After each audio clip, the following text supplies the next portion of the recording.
Hello, everyone, and welcome to Peaceful Anarchism on the Voluntary Virtues Network every Thursday at 1 p.m. You can also find me on theconsciousresistance.com and theseedsofliberty.com. So today we have Kal Molinet coming in from Richmond, Virginia. He's a voluntarist, anarcho-capitalist, co-founder of Liberate RVA. He goes on to the campuses in, I think it's the University of Richmond, right? Is that the one? Virginia Commonwealth University. Awesome. So he goes there and he sets up a sign, asks me why government is immoral, right? And they try to challenge him. Awesome. He does a great job spreading freedom and truth. So we're gonna ask him about that and perhaps using politics as some people have tried to do, infiltrating the Libertarian Party and trying to get into government and spreading the message that way. I think that's on everyone's mind right now. So right. Maybe we'll get into that. So Kal, thanks a lot for coming on. No, absolutely. I'm glad to be part of your show, part of the process here of spreading the message. We've been doing this now for quite some time. I remember when you first launched, and you've amassed quite a good, gathering of interviewees on there. So that's pretty cool. I'm glad to be a part of your show. Yeah. Thanks a lot. I'm trying to get as many voices that are not. Not heard. Like there's so many big name anarchists that you hear all the time, right? Like Walter Block and Jeff Berwick and Stefan Molyneux. But then there's so many other people that have a lot to say and have been contributing a lot, but don't necessarily have the voice. So I try to get those people, the more obscure people, and I enjoy that. Right. So Kal, well, can you tell us? I guess start us off with how you became a voluntarist. What got you down this path. And then get into what you're doing with the Liberate RVA and talk to the people in the universities. I guess you could say hating cops was the first path of my hate for authority. My first experience here in the United States was with cops. That it would be considered kidnapping. If a parent takes a child out of custody, during divorce. And so that was my first experience, just cops just tearing my mother away from me and, trying to scare the crap out of me and my brother, David. And then after that, just my first introduction to the state was that. I guess you could say first introduction to the state would be violent parenting, just a lot of violent people in my life. So it's a natural distrust for people of authority, people with titles, and from there I just kind of grew up naturally being very anti-authoritative, not in the sense like being anti-dentists, right? They have an authority, in terms of the medicine that they practice, but at least I can back that up. Arbitrary authority, I guess you could say, meaningless titles, ones in which you should earn, right? Someone who goes to dentistries, gradually earns those titles. Ones who says they're your parent, because you have the same blood as you, they're your father. It's like that's not earned. I also have DNA relations with the banana, with animals, right, with monkeys. That doesn't necessarily mean that they're granted these titles automatically. So I've always come from that. I guess not having a family, just realizing that I make my own family and just kind of creating my own little world outside of the violent authoritative one that I grew up with. And so my interest with anarchism arose back in 2006. I say, checking out info shops. Info shops are where you'll find a lot of anarcho-communist literature, anarcho-syndicalist literature, anarcho-primitive literature. Nothing about anarcho-capitalism. I wish, because then I would have been able to start this path a lot sooner. But of course, everything that they've put out, I enjoyed. What separated me from them, I would say, was my love for capitalism, my love for the individual. And so even though there was a lot of areas in which overlapped, I guess, with my hatred towards authoritative figures like the cops in the state, there was areas in which I had to separate myself from my, I guess, appreciation of capitalism and individualism. So I guess you could say start off as a narco-individualist and then maybe a libertarian anarchist, but that's just me within my own little bubble. I've never met anyone else has ever called you. Facebook wasn't around back then. I mean, there was some MySpace, but there wasn't no one. I've never met anyone else who called themselves. So I feel like I was the only anarcho-libertarian like for years, and until I moved here to Richmond and meeting more anarcho-communists and more anarcho-socialists, and then just calling it quits with hanging out with them, and eventually just like I'm just gonna have to start my my own branch, a more community that doesn't shame and guilt each other into being part of that community or part of that group. More it is consistent with the values that they preach. I found those groups had inconsistencies abound, and their ethics and their viewpoints. And so I guess there was dissatisfaction with a lot of political organizations, Occupy eventually, that led me to say, well, eventually there's nothing out there that I'm looking for. I might have to start my own thing. I might have to start with my own friends and launch something that is consistent. And so we launched Liberate RVA, which is an anarchist organization. At the time, I still I've never heard of anarcho-capitalism or voluntarism or agris. For us, it was just a strictly anarchist organization that is consistent with being anti-political, with our aims of finding a good measure of success.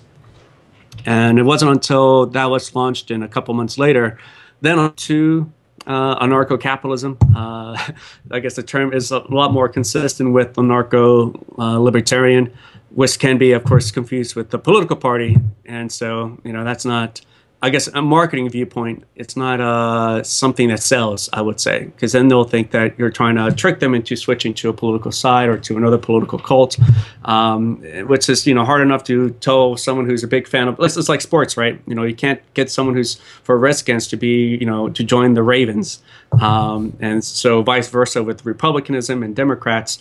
It's very difficult. So I would say that was my start. Big hatred for cops and miscellaneous authority and meeting all the folks with that kind of similar alignment brought me to anarchism. And then moving here to Richmond, I guess my own problem was, I guess, how to get there, right? The ideas are sound, the philosophy is consistent. But I guess I came through a very Hobbesian viewpoint because of a lot of meeting a lot of violent people in my life. And so that, of course, will make you view that the world itself is violent, that everyone else has that evil. But moving to Richmond and finally meeting friends, plurality of friends, and every once in a while I'll have singular friends, during points of my life. But moving here to Richmond, I've never had that many friends, and I met people who weren't out to try to hurt me or trick me or lie to me or steal from me, and it was that, I guess, embracement that made me feel like, what, people can be good. Maybe I've been misled and tricked into believing otherwise.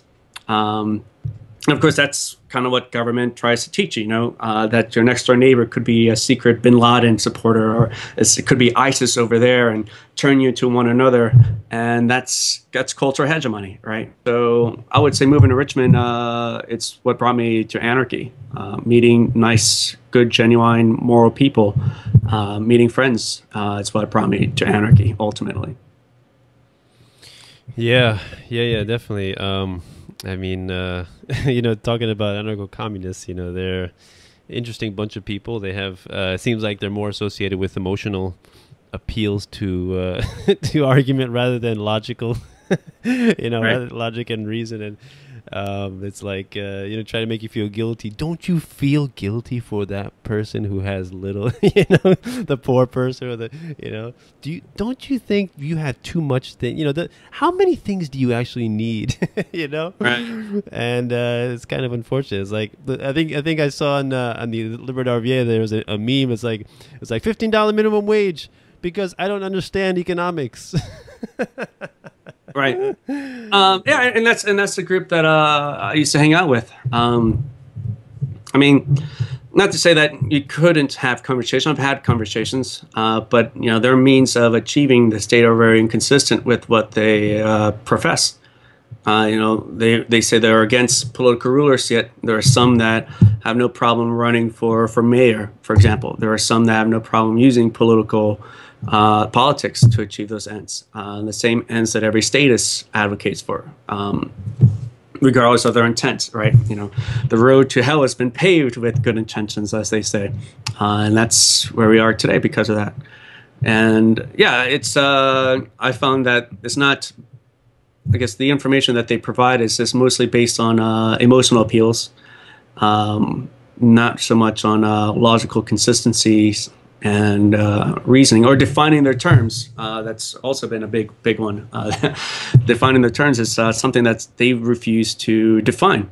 It has to be very vague, so that way they can encompass everything from. When you meet someone who's a Republican or Democrat, they themselves find it difficult to define their terms or to separate abstract and concrete concepts. So it just seems, I don't know, it's not that much different than any other political organization I found. Just a lot more inconsistencies. Yeah. Can you? Or sorry. I just wanted you to talk about your experience talking to the university students, and if you feel like that you've been able to reach more people that way, like you've been successful with that, or is it difficult? Because a lot of people, it's easy to write books and it's easy to, I guess, write articles and make videos, but when you're talking to people face to face, like there's a certain type of dynamic that's so absent, when you make a video, when you write an article. So can you talk about your experience with that? Yeah, I would say the best way, the most efficient way to spread these ideas is to have that one-on-one conversation. Communication, most of it is nonverbal, right? The gestures, the way we present ourselves, walking outside, you're communicating, and all of that is missing in an article. All of that is missing in a video. It's you're speaking to a camera, speaking to a screen, and all that. All those areas are just as important, and they're missing, I guess, from the equation how to spread these ideas. And I figure, those people in the past that advocated for politics probably figure it's too difficult to convey these ideas to other people, to have these conversations, which is why invariably they end up advocating for politics, because in politics you don't have to talk to anyone. In politics you just hide in a confession booth, and you pull that lever and punch that Chad. And so and no wonder it hasn't gone anywhere, right? No wonder in the end maybe Murray Rothbard gave up on thinking that people could get it, and he ventured off towards political land. And that's what I found. So what I found in having one-on-one conversations, it's the most efficient way to spread these ideas. Murder, against rape, against assault, that once we have these conversations, that we have a lot in common, that we both share this moral integrity against the initiation of force, which is something that you can't really find in a piece of paper or in a video itself. And so having those one-on-one conversations, I found it very efficient, very easy to have, to have fruitful conversations, to have to the point in which the person I'm talking to, my new friend, gets it. It's like, this is logical, this is consistent. I've met many on day one having these conversations, like, what? All right, this is cool. So I'm an anarchist. All right, got it. I have my friend Herein, who's a housemate here, who got it on day one. He's an engineer. And so it's like logically it's consistent, got it. And so, I find that to be a faster measure of success versus trying to go to the political route. People try to go through politics, and I've only met one person. Doing this 3 years, I've only met one person that has come to anarcho-capitalism by crediting Ron Paul. And that's it. I have over 200 recorded interviews, probably close to 300. Over 90%, I'll say close to 95%, agree with the argument against the state. At least we can start off with the agreement that the government is immoral, an agreement that taxation is moral, an agreement that the only way that the government knows how to solve problems is through the initiation of force, is by caging peaceful people.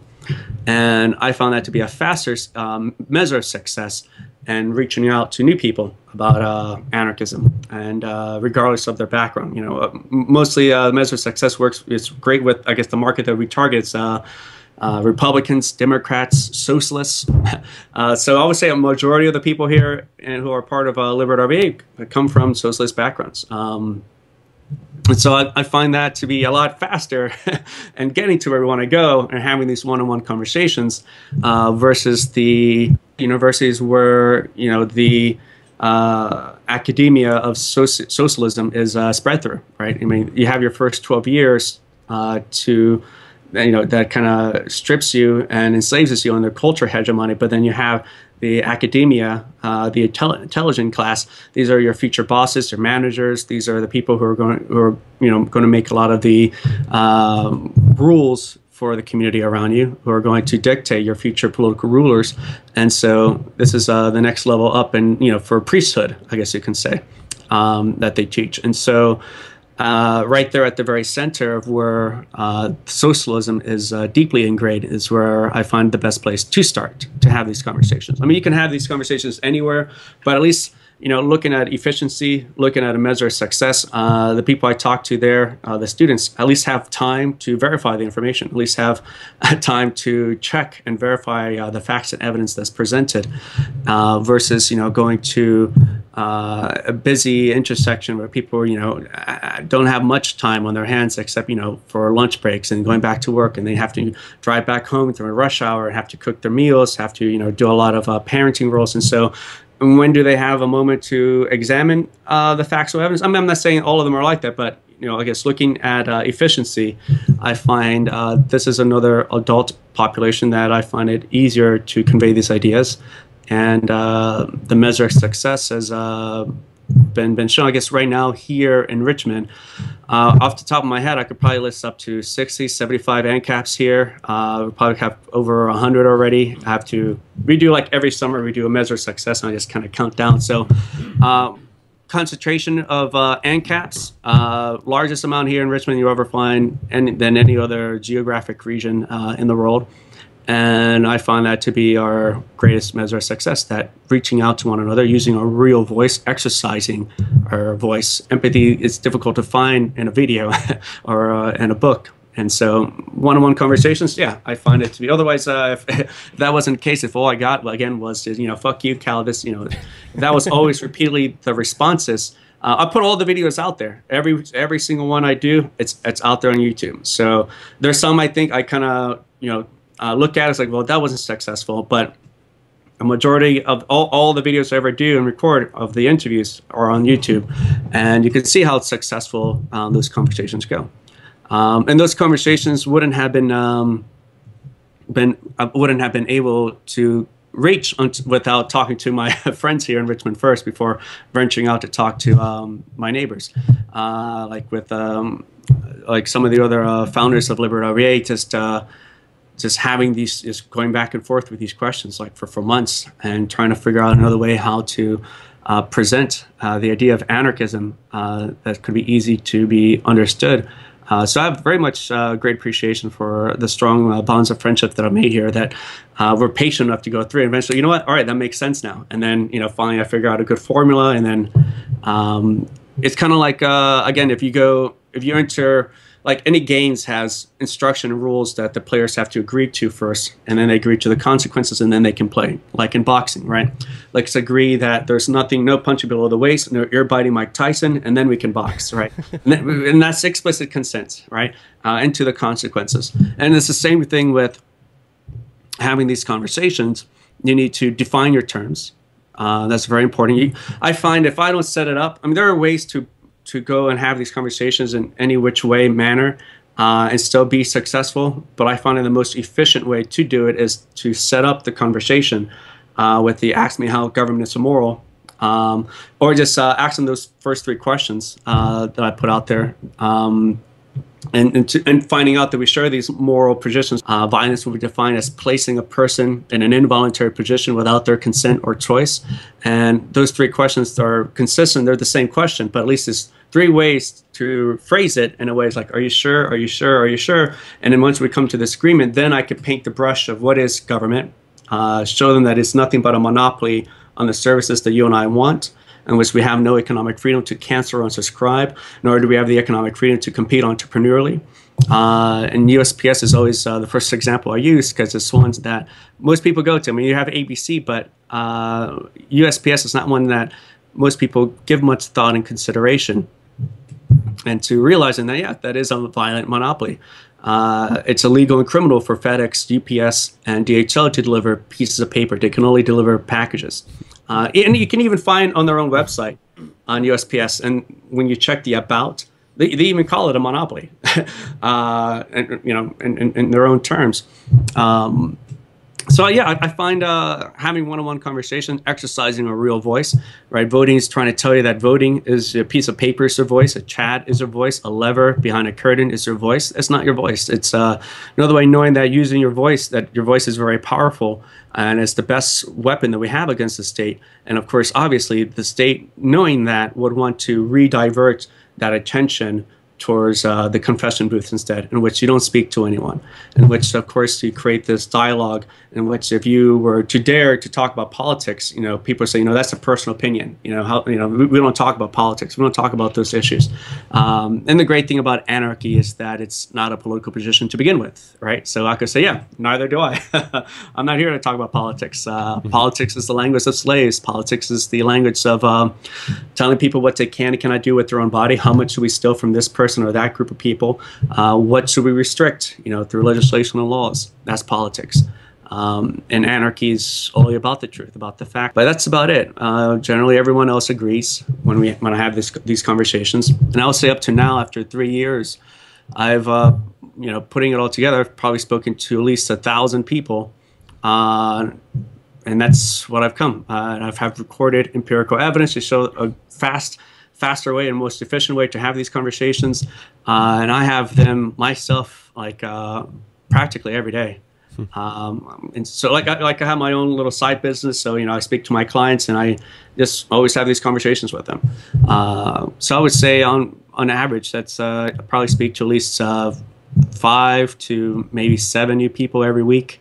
And just having these conversations, and that's the way it has to be. That's the way we're only going to get out of here. It's not delaying the future for every 4 years, spending a couple of hours looking for parking, waiting in line, and then hiding in a confession booth. You know, that prolongs the misery, that prolongs the violence, that prolongs the distraction. And those that advocate for politics do the same, at prolonging the delay of the conversation that's really needed, and misleading other people into believing that politics would set you free, despite that there exists no factual evidence to show that politics or voting has ever done that for anyone. Yeah, and what I particularly love about what you guys are doing is you know, you're formulating the knowledge that, you know, most anarchists and voluntarists understand into a way that's easily transmissible to people who have never been exposed to this, right? Because that's the most important thing, to communicate this stuff to other people. Like, if it's just with us, what good is it going to do, right? Right. Because if it's just with us, then we're going to exist alongside government, and we don't want that. We want as many people as possible to understand this, so that they're you know, opting out and choosing alternative pathways of living, you know, is what's going to topple government. It's just opting out, right?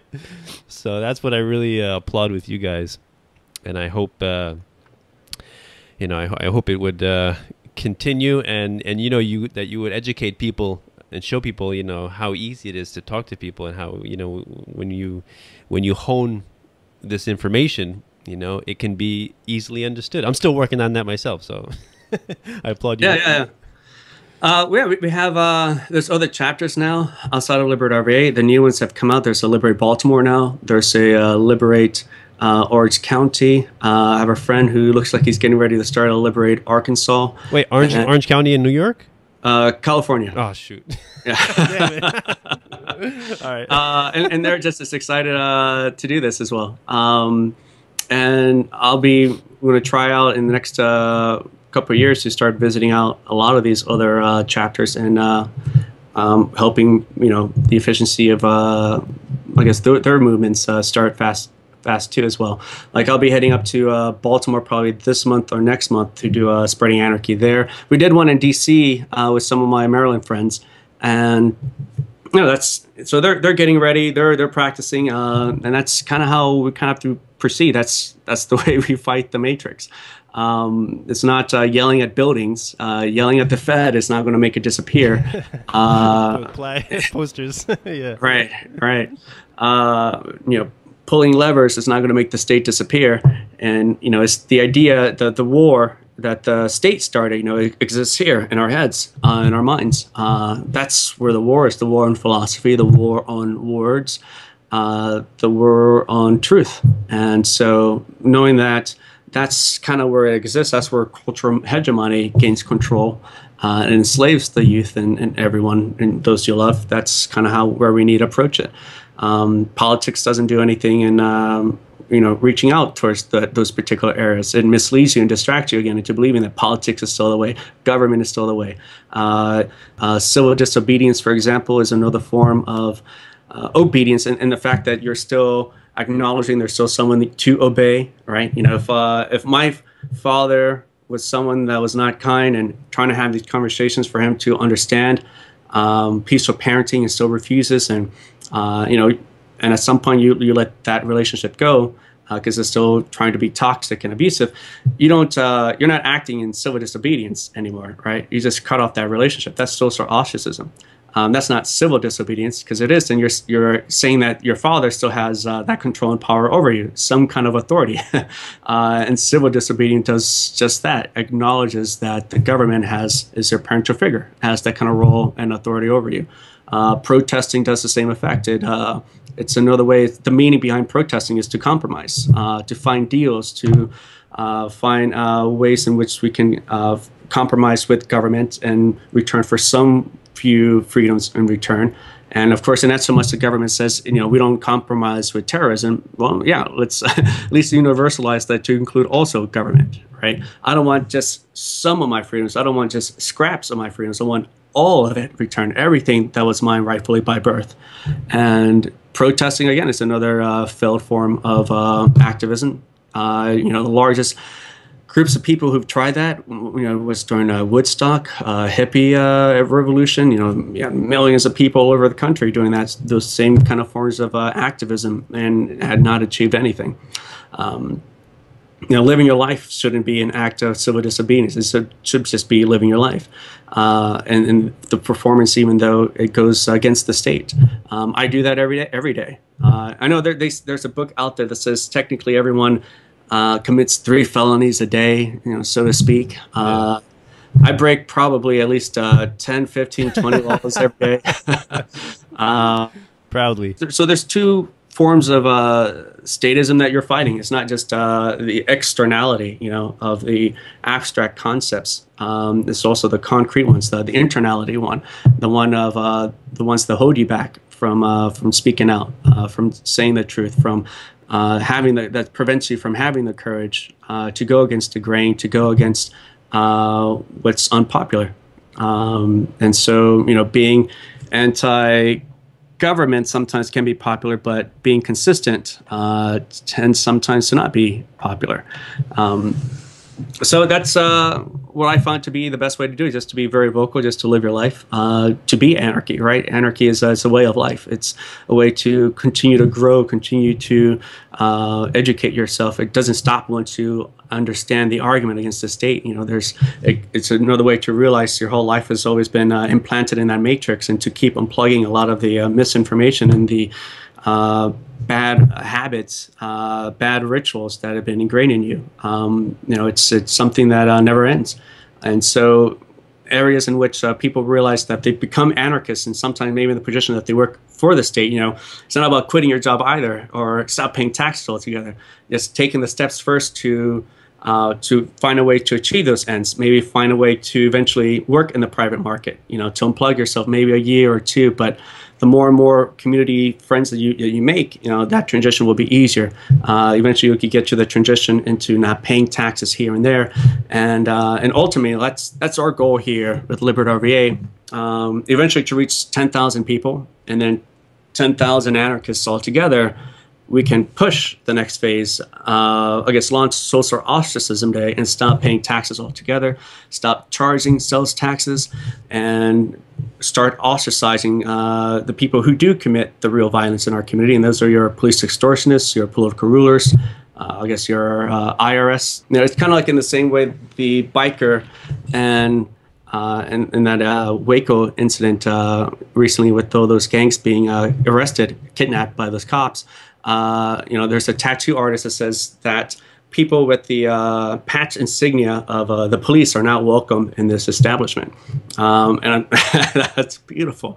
And I envision Richmond to eventually do the same thing. Those who seek to violate consent, to be against consensual relationships are not welcome, right? And not so much no one would want to associate themselves with would-be rapists, murderers, and thieves. That's the best form of self-defense we can have against those kinds of people. Where are you going to go, right? If you're a police extortionist and you know your friends and family are starting to see the truth, where are you going to go, right? Hopefully, at some point that'll be enough pressure for them to realize the ghastly mistakes they've made in aligning themselves with the state and maybe making amends and restitution to those that they've hurt. They'll turn in their badges, burn their police extortionist uniform, and be a part of this peaceful society. And you know, there's still always a way to be a part of that, but it's by continuing to hold those values, those status values, against community bonding, against wanting to hurt peaceful people. You know, those are never welcomed. You know, civilization belongs to the civilized, and those actions and what they represent obviously do not. Yeah, yeah, and it takes a lot of effort on our part to help them realize that, you know, what they're actually doing is not, you know, is not promoting order or protecting people or saving or, you know, safety or anything like that. You know, all they're doing is enforcing the arbitrary mandates and edicts from our political masters, and which most of the time are, you know, for victimless crimes and just punish peaceful people. And to get them to understand that requires you know, great intellectual feat that of you know, deprogramming what they have learned ever since before they could talk, right? Most of us have been so ingrained with the statist mentality that it really takes a Herculean efforts to overcome. But that's what we're facing, and that's what we have to do. You know, that's our hurdle, right? That's the task set before us. Yeah. Yeah. So that's why, you know, it's so important, you know, talk to especially people in law enforcement and in the military. You know, it's so important. But that's like the place where people are like, don't mention. You know, you can criticize healthcare, you can criticize you know, I don't know, taxation or something, but don't criticize the police or the military. Okay, they're putting their lives on the line, right, for our freedom, right? Right. Yeah, and I find it best to always remind them that those government courts have even decreed that the police have no obligation to protect your life, liberty, or property. You know, if that was the case, that they're putting the line to do that, then why did their own judges? Why does their own law state differently? Right. And then you realize that you have no security, that you're being forced to pay for the presumption of security, for the lying claim that they're here to protect your life, liberty, or property, when factual evidence has shown otherwise. But that's like in Winnebago versus Duchesne County, and that's something that most people have never heard of. And I always find that one example to be a very useful one to kind of help them understand, I guess, in terms of security that you have today. You don't have security. Is it security when someone throws someone into, of course, a cage for a plant? There was a guy here in Richmond who was staying at a motel, went out to go get himself some oatmeal, sitting in his car. The police come knocking on his door, trying to get his papers, trying to ask for his papers, you know, threatening to kidnap him, of course. The guy just didn't respond, you know, for a little while, and just sat in his car and recorded the whole incident. Actually, you have 2 million of them suffering in rape cages today. It's like, you know, you call that, how is that not chaos, right? You know, in terms when sometimes they say, well, anarchy is chaotic. It's like, well, let's examine the situation that we have today and tell me when to stop when you realize that that's chaotic in itself, right? You're more likely to be murdered by a cop 86 times more likely to be murdered by a cop than a terrorist. But of course, police extortionists themselves is the terrorist.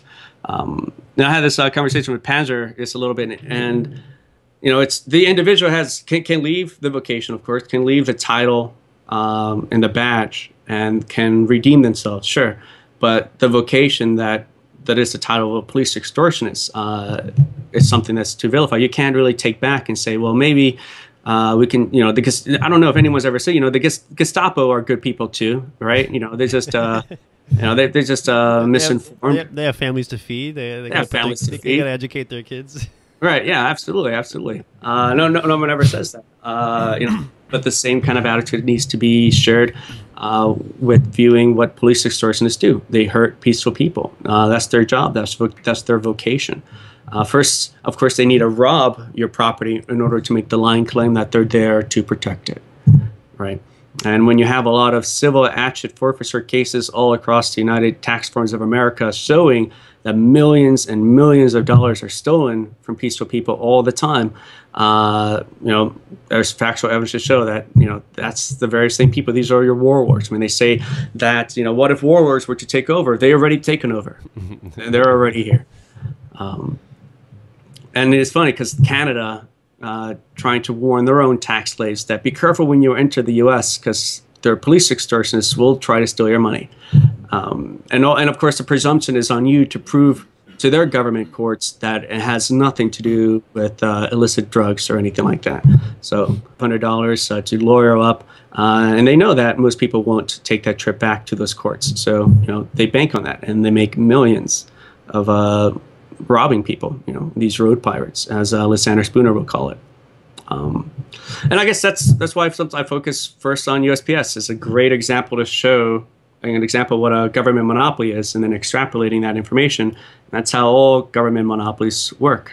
When you have a government monopoly, costs go up, quality goes down. With the USPS, there are $16 billion in debt. Every year, they borrow low interest federal loans up to $3 billion now.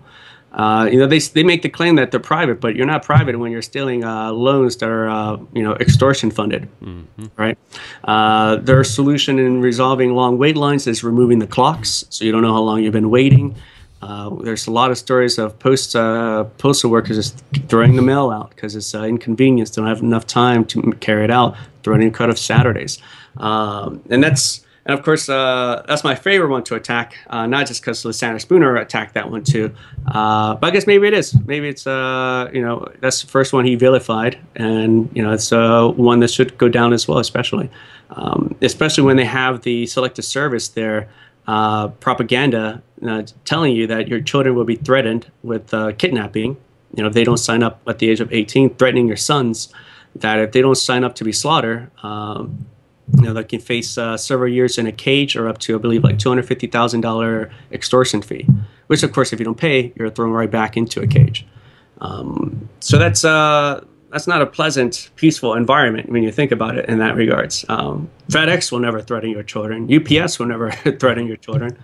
But that's the matrix. That's the language that they hide behind, the pretense that they're here to perform a good. So people can redeem themselves. People can get out of there. Absolutely. And I find it, to be honest, best to just focus, though, the messages and the communications we have with, to begin with, everyone else that's not that fulfills those vocations.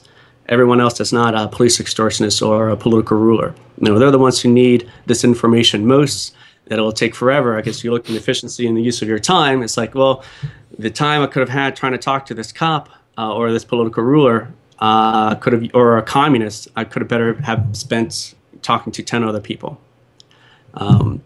So while there is opportunity for them to redeem themselves and get out, we'll see. Maybe on their own, if they come across this information, great. Join us. It's awesome.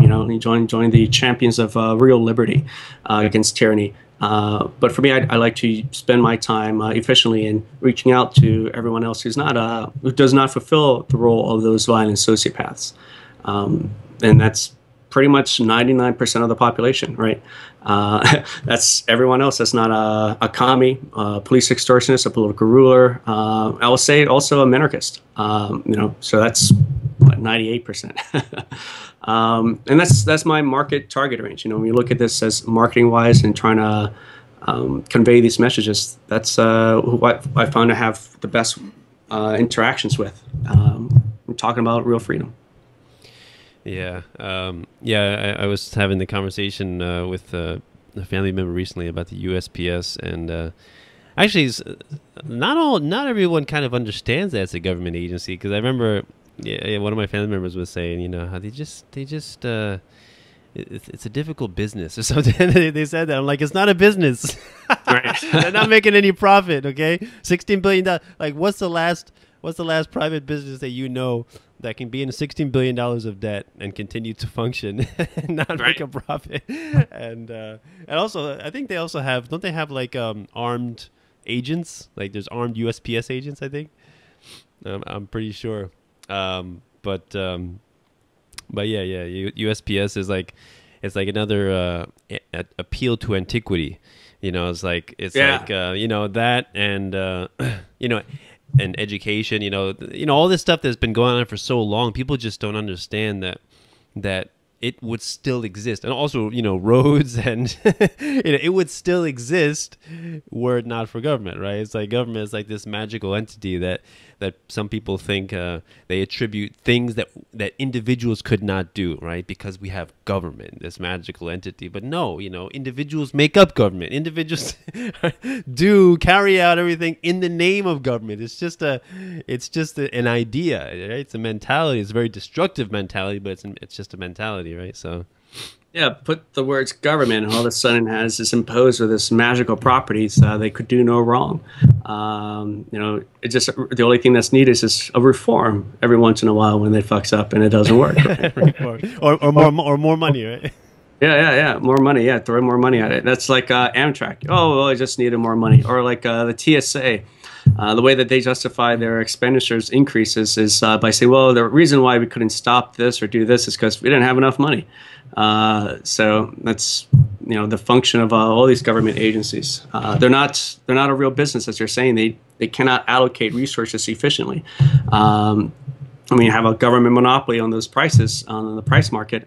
Yeah, you don't know whether you're overproducing or underproducing, and yeah, you can't go about efficiently providing those services. That's why Russia fell, USSR, and so inevitably, you know, that's where this country is going to, right, with these unfunded liabilities. Detroit is just the first stop. There's going to be a lot of train wrecks along the way, and hopefully, what we can do, knowing that information, is not so much that you can prevent it; it's too late. It's you can prepare for it and for that transition. So it doesn't wreck everyone as direction of Detroit. You found interesting businesses that have arose from it. You have Viper Threat Management Security, and whereas it takes over an hour for police to respond to 911 calls, you have a private security company offering a lot of very low, very cheaply costing, affordable services for security there. He stopped all the hijacking of trucks, so he's able to, you know, lower his prices and provide a lot of awesome services. You have the guy who's replacing mass transit since that's shut down, and he has these buses that'll pick you up wherever you are. No centralized political planning routes. You know, these buses have Wi-Fi, music, BYOB. You know, that's the beauty of what the market could bring, not this monotonous, sterile environment that government brings whenever they try to provide or do anything. Yeah. Well, one interesting thing I remember reading was if you remove the government monopoly on the quote services that it issues, it would basically be a business with a crappy product that nobody wants to buy. Right. Right? Like, it just would die immediately when subjected to the natural market forces of, you know, competition, supply and demand. Right. It just wouldn't be able to adapt, you know, because that's what happens when businesses cannot efficiently allocate their resources. They just, either you adapt or you fail, right? And that's not necessarily... Which is a good thing. Yeah, which is a good thing. I mean, I don't know anyone who shed a tear when Blockbuster closed down their last store. I know, right? I missed the VHS. Right. Right. It's a good thing. You don't want people who don't know how to allocate resources to be in charge of, you know, consumption of resources. You know, so that's, you know, entrepreneurship is not for everyone, right? So yeah, that's what you have. I guess during the transition of of a free society, what do we do with those organizations like the post office? Hopefully they will all have sought out real jobs, but try your luck out in the market. But there's going to be a lot of other people competing too, right? So I guess appropriate, homestead those resources. Unowned, technically they're unowned, no one owns them. So you can have, well, I guess we'll test our might, right? If you're saying that the post office could have provided it, well, here's your, test it out now in a free market environment. Appropriate that building and see what you can do. And meanwhile, FedEx, UPS, DHL, and then eventually 1,000 of other ones are going to try to provide efficient services to compete. And don't cry about it when you no longer, of course, have stolen money to continue sustaining those failed business models. Well, that's the thing. It's like you can't even. It's not a business, but they always steal the terms to make themselves legit.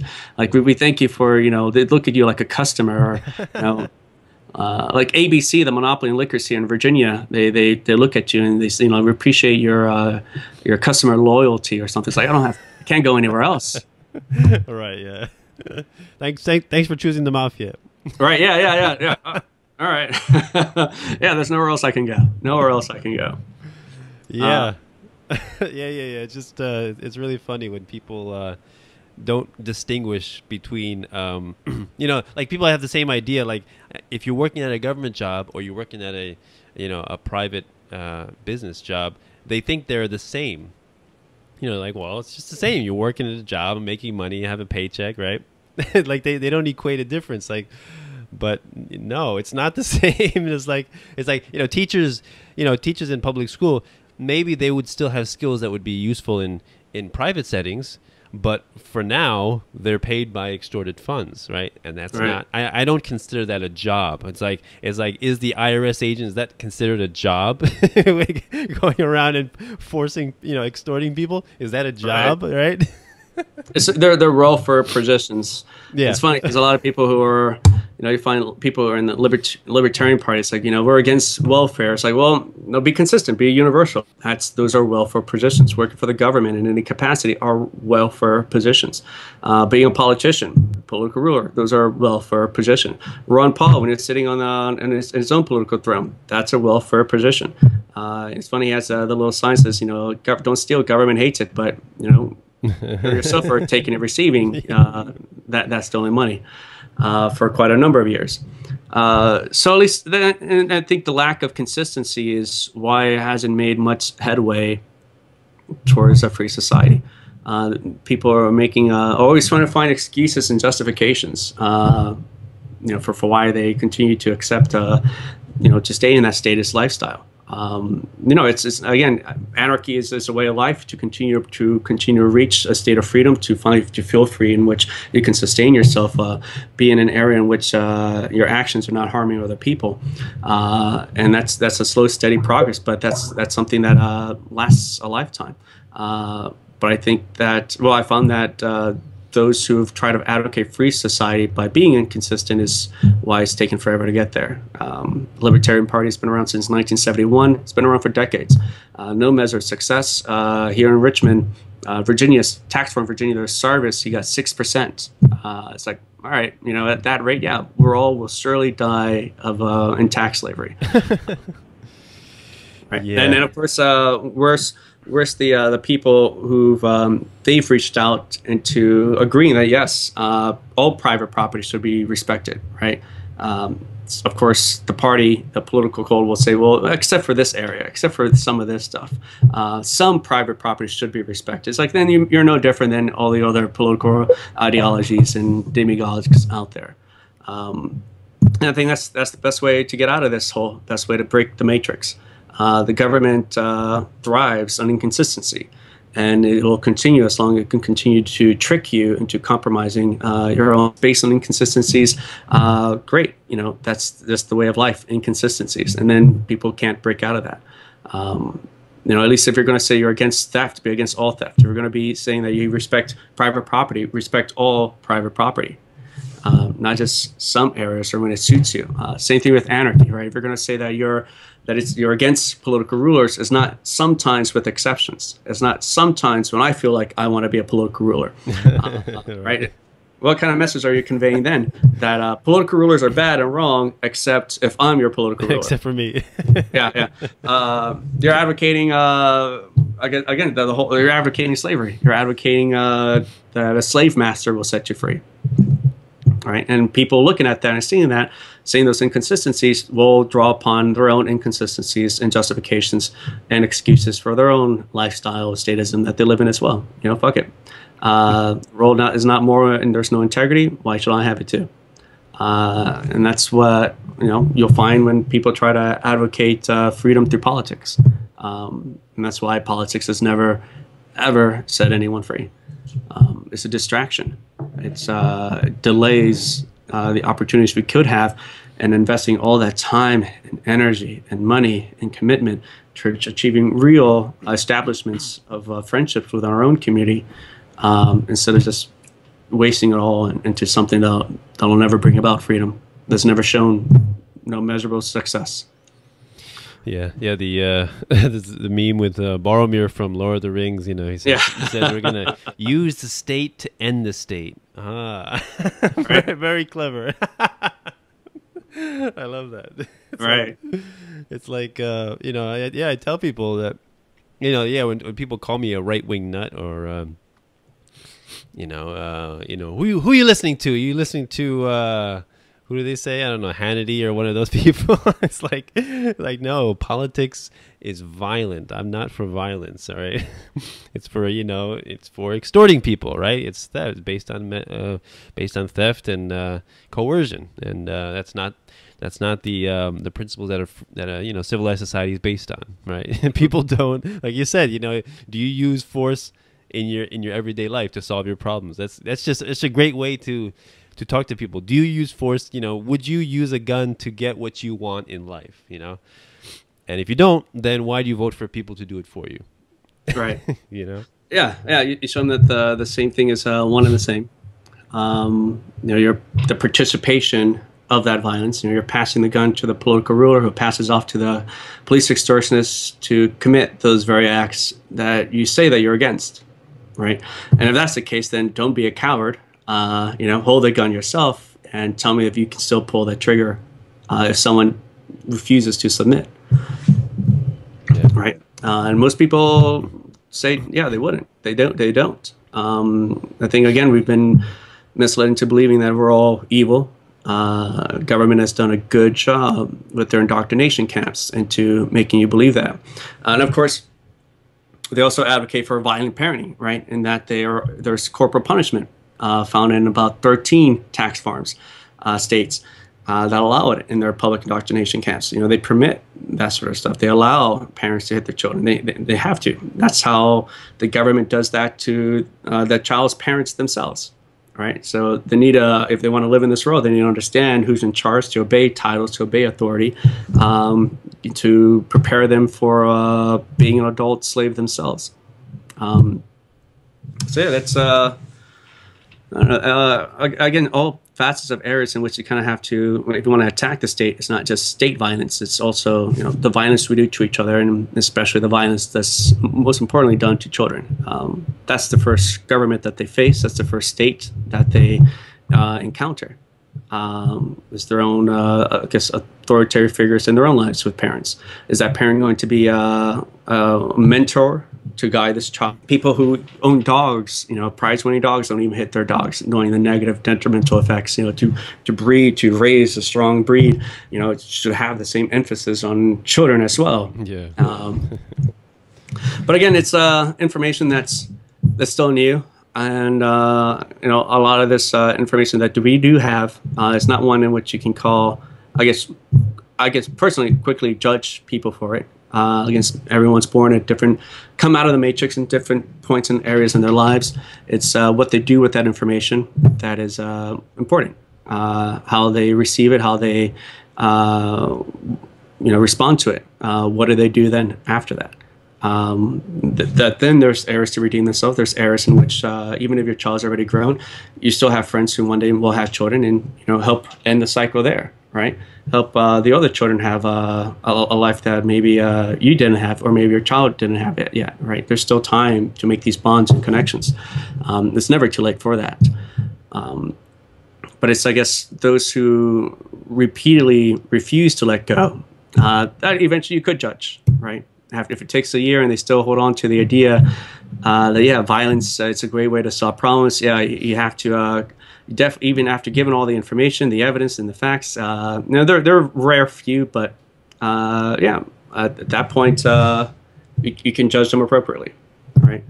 It's like, well, now you're acting in the capacity as a violent sociopath, and maybe that makes sense. Maybe that's what you are, right? There are some out there, and maybe that's the role that you're fulfilling here. Yeah. Well, yes. Well, awesome. I don't want to take up any more of your time, but can you let everyone know where they can find your work? Facebook pages, YouTube or websites? Yeah. So you can look at liberateRVA.com. Great website there. Same thing on Facebook. We have a good community forum group on Facebook as well. The great place about this place, there's beaches, there's like Camp 6, there's room for 1,000 happy campers there. There's a stage you could play music and do talks. There's also, the great selling point is there's also a target range there. So if you've never shot a gun, this is a great opportunity to learn how, exercise, practice, and sharpen your means of self-defense, right? That starts with you. So yeah, definitely check us out, and we look forward to meeting you, and I look forward to visiting you in New York too sometime soon. Thank you so much, Daniela. Yeah, thank you very much. Yeah, definitely hope to get down to Richmond and meet you guys. I do take occasional trips with my wife down there, but still haven't gotten around to meeting the friendly neighborhood anarchists group. So yeah, we'll make it happen. So awesome. Thanks a lot for the conversation, Kal. Really appreciate it. You take care, man. Yes. So this is Peaceful Anarchism on the Voluntary Virtues Network and the consciousresistance.com and theseedsofliberty.com. Wishing everyone have a wonderful day. See you guys at the Tea Party. Bye.